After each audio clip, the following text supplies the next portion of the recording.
People in Busia, majority want Dr. Tuma as their governor, but probably the party leadership has got a different opinion or view, which I really think that's very bad for our democracy. All right. I mean, it's interesting that you say that Jubilee is likely to have a bit more organized primaries, and because there's no preferred candidate. But we've heard that even the president is, as late as yesterday, fronting Peter Kenneth and for the Nairobi gubernatorial race. So is it really about the top officials of a party wanting some specific people, or does it just go to the organization and the planning that the party has?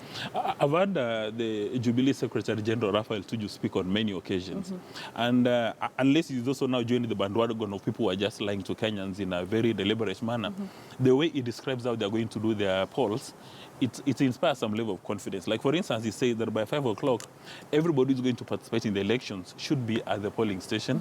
And 6 o'clock, they're going to begin the party process. They're going to encourage the use of WhatsApp. They are going to encourage the use of social media and other technologies to ensure that the party primary is actually free and fair.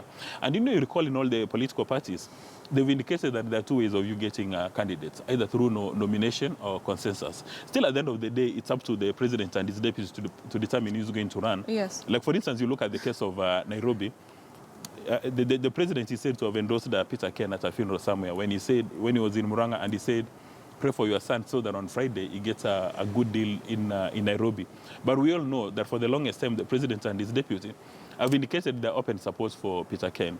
That's why somebody like Mike Sonko and Sakaja, Bishop Wanjiru and Dennis Waweru are saying they're beginning to smell a rat. Actually, that's the reason why Sakaja decided to go and run for Senate, and Waweru decided to go and run and maintain his parliamentary seats, because they could see the party leadership leaning in one direction, which is okay because the constitution allows them to do this through consensus. And the party leaders should come out in black and white.